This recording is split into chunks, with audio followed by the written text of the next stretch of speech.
doctor's waiting room with a toddler, then you know that sometimes the minutes can stretch on for what seems like hours when you're waiting to have your child's name be called and to go back into the room. And then once you're in the room, waiting for the doctor to knock on the door and come on in.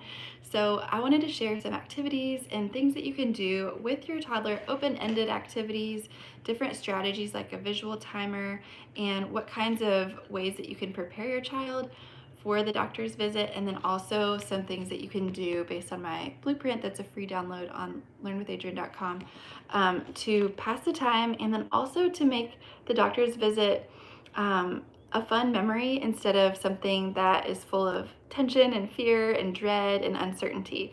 So we had, I want to share an experience from yesterday. We got to go to the allergist and have an allergy appointment to get allergy testing done for our 3-year-old son. He's been experiencing some allergy symptoms, and we just wanted to see if there's anything specific that he's allergic to. Here in where we live, it's very very prone to allergies in our region, and so a lot of people have seasonal allergies here. So I wanted to get him checked out. I've had allergy testing done, my mom, brother, my husband have, and so we told our son that this is something that you kind of do when you live in this area, and it's something that a lot of people have done, and it's really an easy, simple process. So I found a YouTube video that we watched with him all about what to expect at an allergist visit for your first appointment when you get tested. And so we watched that video, and it was really informative. I'll link the one that we watched down below in the description so you can check it out if you're anticipating an allergy visit as well. But it was really helpful. It was a 5 or 6-year-old little boy who went to the allergist, and it showed him in the waiting room, it showed him in the room, and then it showed like all the equipment and specific things that they used on his back to do the allergy testing. So it was like the prick test, and it showed the marker that they used to write a little grid on their backs to notate where all of the allergens are going to be placed specifically. And then it showed the little vials with the allergens in it, and it showed the extract in there, and then the little device that they use to kind of do a little scratch on the back to rough up the skin to make the allergen be able to penetrate and see if there's a reaction. So it was a really detailed video, and he wanted to watch it over and over. So I said, this is what we get to do tomorrow. It'll be such an interesting experience. You might feel like little pokes on your back. And so I took a little flosser that we have, but you could also take a pen, nothing sharp, just keep it on, don't click it forward, but just keep it like this. And you could show him like, hey, could you poke my back with this? They're gonna write on your back with the marker, and then they're gonna do little pokes. You could like gently poke on their back in different spots like they do during the testing. So we got to kind of pretend that we were at the allergist and have the same kind of sensations on his back and the sensory experience he might be able to expect, so that he knew what to expect. He knew that he wasn't going in to get, a test where they stick anything up his nose. Like, that's not what they were doing. So he didn't have to fear that. He didn't have to fear, any kinds of needles or like sharp pokes besides just little scratches on his back. So in the video, it talked about how it might feel tickly. So we talked about that and what tickles feel like and how it might feel like that on his back. And then we talked about how it might feel itchy afterwards as his skin might be reacting. And that's one thing that was helpful to talk about. And in the video, it gave different tips for helping with the itching and making it through that little portion of the visit. So I'm looking at notes here. I took some notes of things that were helpful for us. So one thing that was really good to know is that if they have it done on their back, they have to be laying on their belly for 15 to 20 minutes. And so knowing that, I brought our visual timer with us. This is really helpful. We use it in all kinds of different ways, but this was helpful to bring because you can, instead of a timer that says like 1500 for 15 minutes, that's really abstract to a 3-year-old. So this is more visual. So what you do is you just set the time, I'll zoom in closer, to whatever length of time. So for us, it was 15 minutes. So I set the timer so he knows that as the time passes, this gets smaller and smaller and smaller until it finally beeps at the end. So you can set it to beep or to not beep, and this will beep here in a second. There it goes.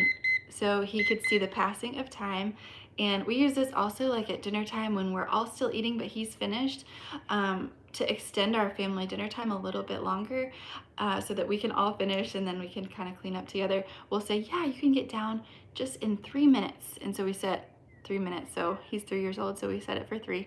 And so he knows that he can sit and enjoy a little bit more family time at the table with us for this long, not super long, but just enough to where he knows that the time's gonna pass and he can get down from his chair and go play.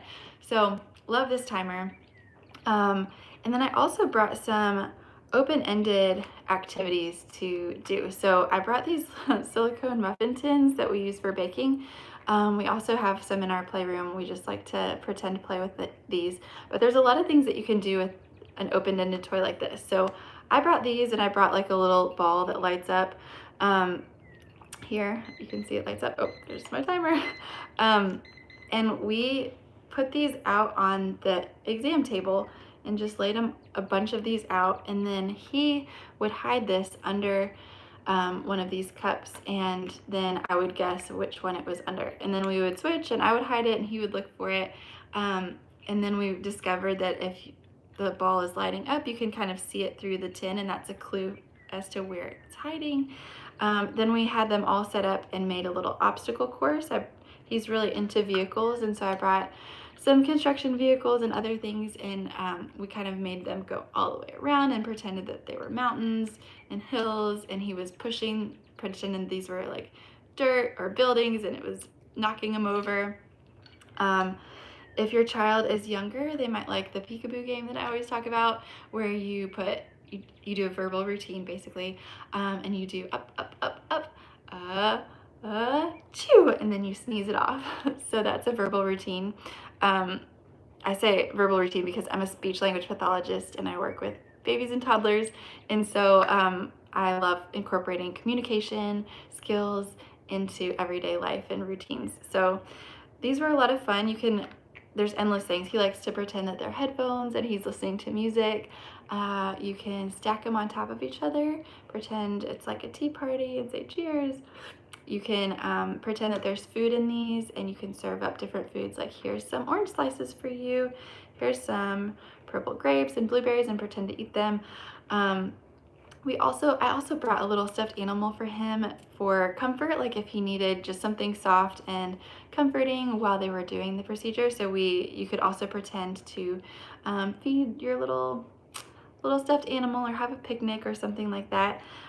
There's so many different ways that you can use these and your child will probably come up with something that you haven't even thought about, which is why I love kids. Their perspective is so fresh and new, and they think of things outside of the box, and I can come up with tons of different ways to use these. So I enjoyed having those, and he really liked having those as well. Let's see, what else did we do? I also brought some of his favorite vehicles and things to play with as well. And we did this guessing game. Shout out to my mom. She came with us to this visit. It was so helpful. Thank you, Nina, for being there with us. So she and I were trying to think of ways to keep him occupied because we had to wait a long time for the nurse to come in. They were reviewing the paperwork, our new patient paperwork. And so we ended up being there for a full 2 hours. And most of the time we were just in the room by ourselves waiting. So yeah, we played this game where we would put something in our hand and we would describe it and just tell about it. So I would say, for example, this is a train. So I would say, this is a kind of vehicle that runs on tracks, and some of them have steam that come out of them and they're powered by steam, and then some of them go really fast. They go over mountains and through tunnels, and so he could guess that it's a train. And so then we would say, this is something that lights up and it's a sphere shape, it's round, some of them bounce, you can throw them, and then he would guess a ball. So that was a fun game. And then he wanted to wear my watch, and we actually just potty trained. We did potty training about 2 weeks ago with him. He's doing great with it, but he did want to go to the bathroom quite a bit, I think probably to just get out of the room and have a change of scenery. So definitely pack extra diapers or extra pants if you need those. He didn't have any accidents there. He He did great, but he did keep wanting to go to the bathroom while we were waiting. Um, so also this blueprint that I have is really helpful for anything that's new in the environment. Like there was a big mural of like rainforest animals that was painted on the wall where we were in the room. And so what we could do is we could look at different things, and you could use this as a little guide for you, for yourself to think about what to talk about with your child. So you could look at the lion that was painted on the painting and be like, what is that? Oh, it's a lion. And this is the surround it with words section. So you're surrounding something with words and language that they're seeing and experiencing with their eyes. So then you could say, where is it? It's under that tree, look. And you can just say, you don't have to like pepper them with these questions. You can just talk about it yourself. It looks like the lion is resting under the shade of that tree. What sound does a lion make? Can you think of it? Roar. Oh, we brought a lion too. Let's match it with the lion painting on the wall. Look, this one is similar because they both have a big mane and they both have eyes, so they're similar. They look nice and soft, but they're different because this one is a stuffed animal you can cuddle, and that one looks like a real lion that's big. It's bigger than us. And so talking about things that are similar and different, things that you see and hear, you can point out. You can look at what's fascinating about things in the room, what it's made out of, and then you can ponder out loud. Like, I wonder who painted that painting. I wonder what they used to paint it. Do you think they used a big paintbrush or little paintbrushes? I wonder when that was painted. Do you think they painted that yesterday or last year or years and years ago? So there's a lot of things that you can talk about with your child in any situation, but this is a helpful blueprint for you. This is a free download on my website, learnwithadrienne.com. You can print that out and just stash it in your diaper bag, pull it out for situations where you find yourself waiting. And I also did bring some books. We love this children's encyclopedia. It's got all kinds of interesting facts and pictures. There's things about outer space and planes, vehicles, just a ton of interesting things to look at. And yeah, we love this book. And then I also did bring a couple storybooks to read while we were there too. So I packed a huge cooler with all of our stuff because we were there from 11 o'clock to 11 o'clock was our appointment, but we didn't get seen until 11:30, so we were there until 1:30. So it went through lunchtime, so I packed lunch for him and some snacks for me. So it was nice to have that big cooler, and I just put everything in there. So I felt pretty prepared for the appointment, and he did a great job. He knew what to expect when she came in. I kind of view myself as like a tour guide for him. You know, things are new. Like, he's never experienced what it feels like to be at an allergist. I've been, so I know what it's like, so I can say, oh, here comes the nurse. She's about to explain what we're going to do. Let's listen close to her. And then when she explained what she was going to do, then I clarified anything that might have been confusing to him, and we went from there. So I just kind of picture myself as his tour guide and helping him navigate through life. For both of my sons, I do this. I'm pointing out things that they might not know what they are, and explaining things in ways that they can understand, and helping them to anticipate things with joy instead of with fear and apprehension. So yes, let me look back at my notes here. Definitely snacks. I'm thankful that it ended up being only 2 hours and not 4, but I was prepared in case it was 4. He did a great job. The nurse, she said that out of all the 2-year-olds she's worked with, he did the best. So I don't know if she was just saying that. She said she's worked there for 28 years. So it was just sweet that she was able to recognize that he was prepared and he knew what to expect. I will say it was hard. The hardest part for him was laying down for 15 to 20 minutes on his belly without sitting up or itching his back. They do one, I think it's maybe like a control test. It's just maybe like purely histamine or something, where that reacts a lot very quickly, and that's like a really itchy spot. So I think everyone reacts. I could be wrong, but I think everyone reacts a lot to that one specific spot, and so that was really itchy for him. Nothing else on his back really seemed to be bothering him itch wise, and so he just kept trying to like reach back and do that, which they can't sit up because they put liquid on their back, and if the liquid drains down, it could make the test invalid because the allergens can mix up with each other. So that's why they have to stay flat. So that was by far the hardest part for him. But it was nice to have this. We kind of used this as a pillow for him. So you could also bring a small little pillow if that would be nice. She said that I could sit and have him like lay across my legs if that would be comfortable for him, but it just didn't seem like that would be something that would be very comfortable for him. So we just had him laying down on the exam table. But yeah, we made some memories there. We had a great time, and at the end I was like, that was so fun. Like, what was your favorite part of the visit? And so he was able to say like, I liked when she was marking on my back, that was kind of tickly, and I liked seeing the lion on the wall. And so yeah, I think that he had a good time, and even the next morning, which was this morning, he was pretending to be an allergist to his and pretending his little brother, who's a year and a half, was his patient. So he was taking some like little toys and pretending to like poke his brother's back and said, all right, you're all done. And then he patted his head and patted his back and said, all done. And so it seems like it was a positive memory and experience for him, and I think that it was helpful that he felt prepared to know what to expect before going into it. Let me make sure I touched on everything I wanted to chat about here with my notes. Oh, I did utilize a video for him when we were waiting those 20 minutes. So I waited until it was, I knew, like the most challenging part to be patient and wait, to bring out my phone and show him some memory videos on my phone. And then my mom also had some memory videos of their dog and cat. He loves watching those, and so they were all pictures of real life things that he knows about, like my parents' pet dog and cat, Ruby and Kitty.